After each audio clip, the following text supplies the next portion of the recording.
tanggal 5 Februari hari ke-36. Bacaan Imamat pasal 16-17. Hari terkudus dalam 1 tahun. Garis besar, mengamati hari raya pendamaian setiap tahunnya adalah suatu tindakan penyembahan paling utama bagi bangsa Israel. Pada hari itu, bangsa Israel berkumpul. Mereka menyaksikan dengan penuh harap saat imam besar memasuki tempat Maha Kudus.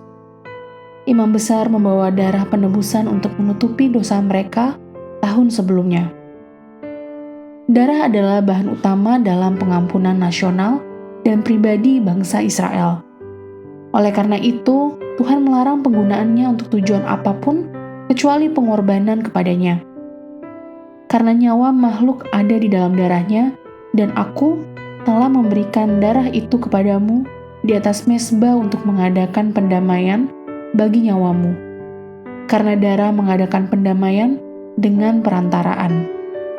Lihat pasal 17 ayat 11.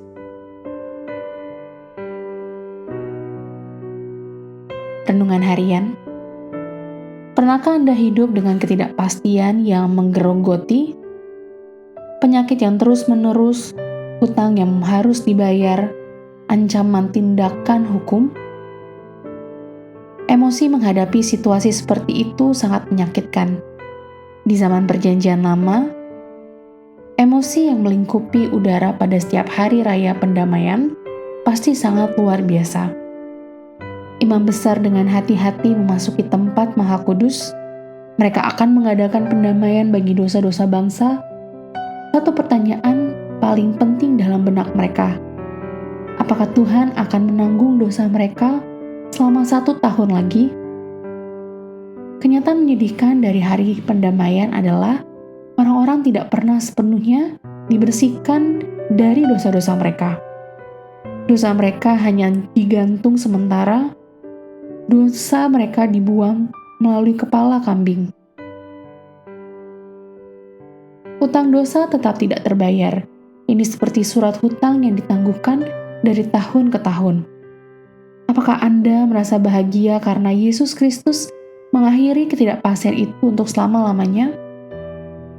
Dengan kematiannya, hutang dosa yang sudah berlangsung lama telah dibayar penuh.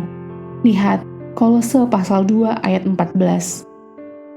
Saat Anda membayar tagihan listrik atau air Anda bulan ini, ingatkan diri Anda dan satu orang lagi bahwa Yesus telah membayar hutang Anda kepada Tuhan secara penuh.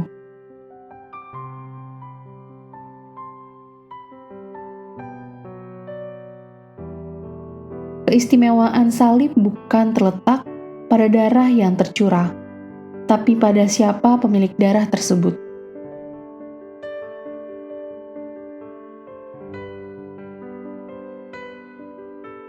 Pendalaman.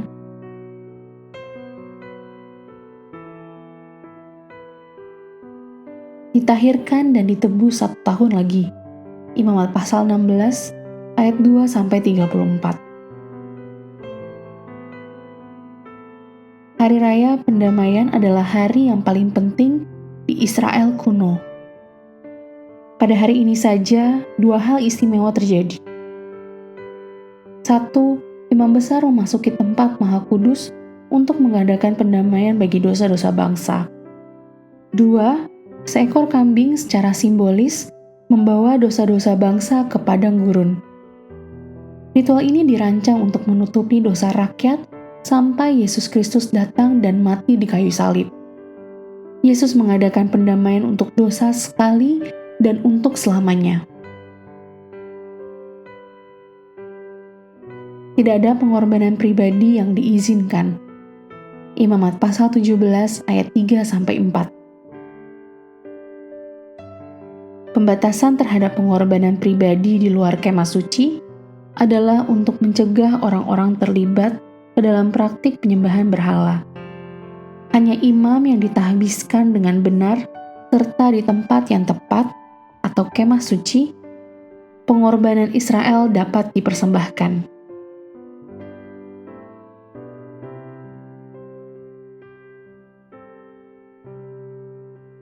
Amin.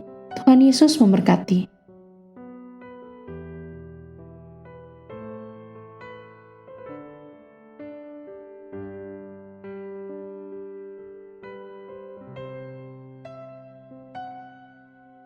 Imamat pasal 16.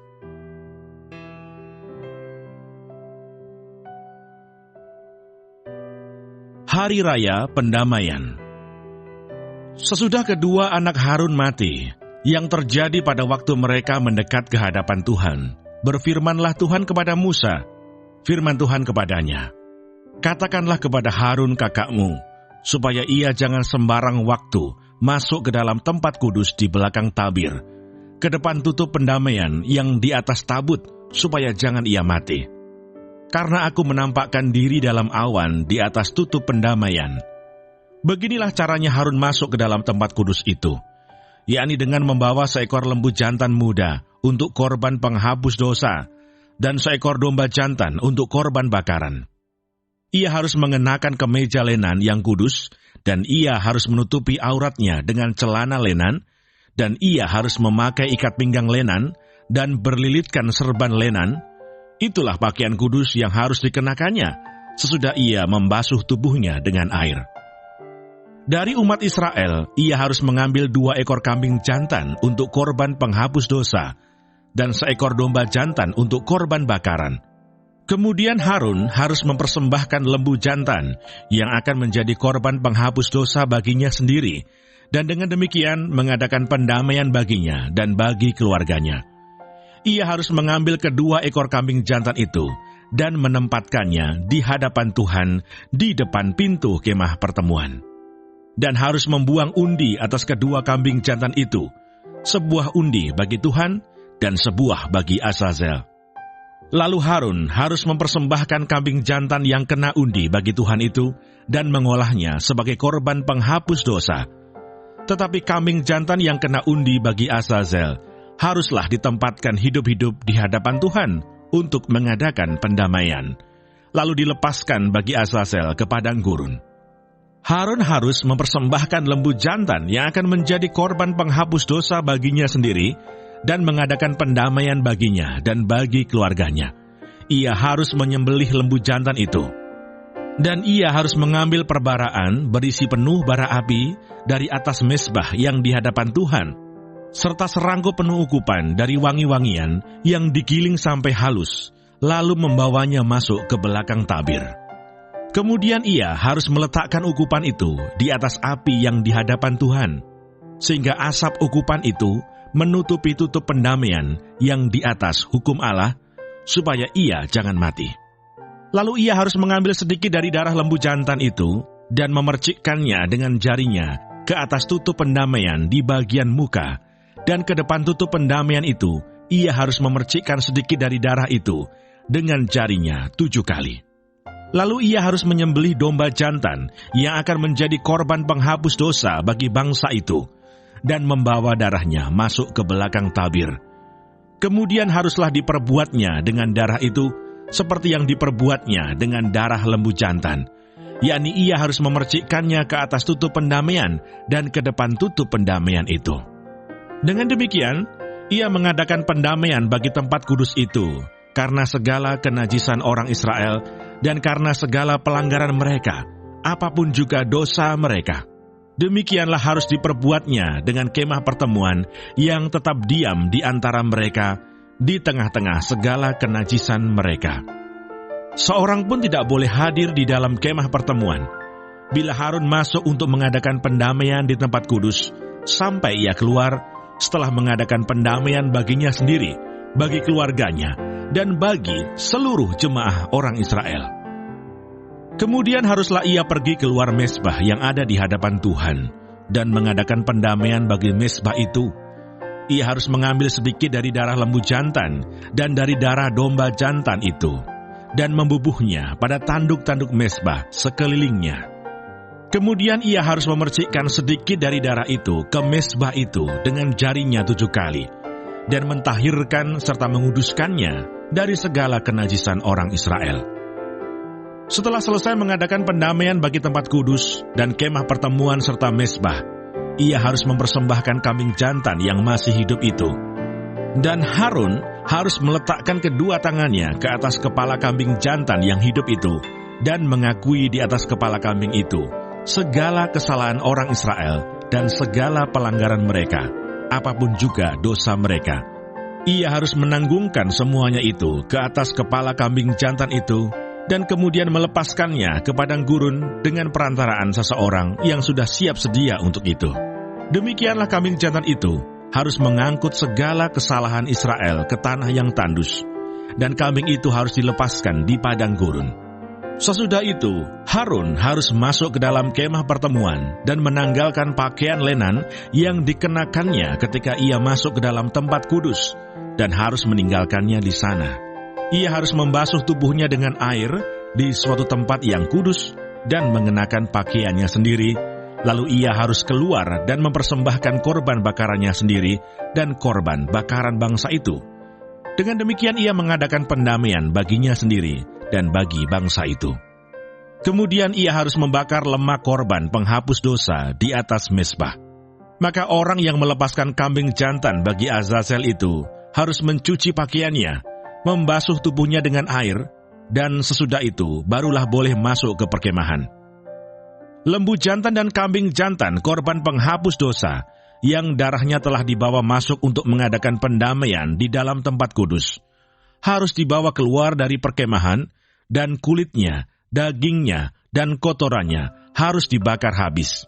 Siapa yang membakar semuanya itu, harus mencuci pakaiannya, membasuh tubuhnya dengan air, dan sesudah itu barulah boleh masuk ke perkemahan.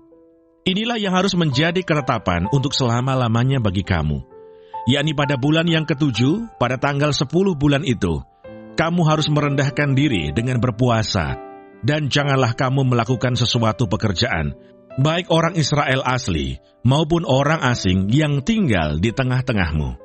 Karena pada hari itu harus diadakan pendamaian bagimu untuk mentahirkan kamu. Kamu akan ditahirkan dari segala dosamu di hadapan Tuhan.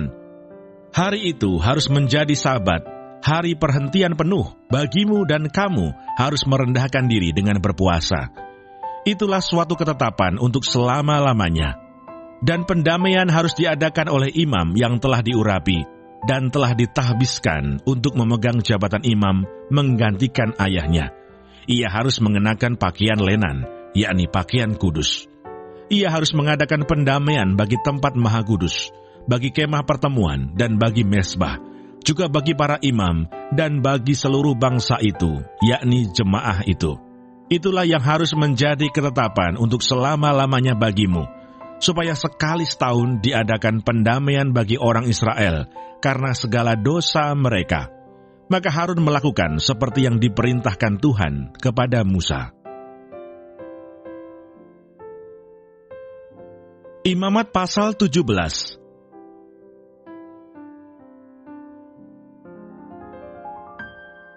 Tempat menyembelih dan mempersembahkan korban. Tuhan berfirman kepada Musa, "Berbicaralah kepada Harun dan kepada anak-anaknya, dan kepada seluruh orang Israel, dan katakan kepada mereka, inilah firman yang diperintahkan Tuhan.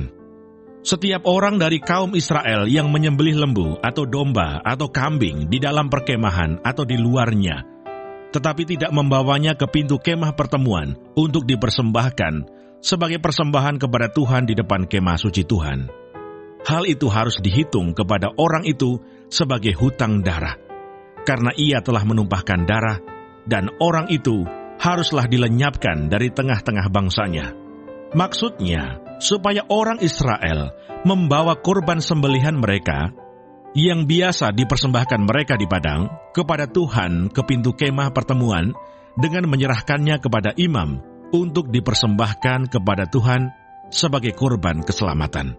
Imam harus menyiramkan darahnya pada mezbah Tuhan di depan pintu kemah pertemuan dan membakar lemaknya menjadi bau yang menyenangkan bagi Tuhan. Janganlah mereka mempersembahkan lagi korban mereka kepada jin-jin, sebab menyembah jin-jin itu adalah zina.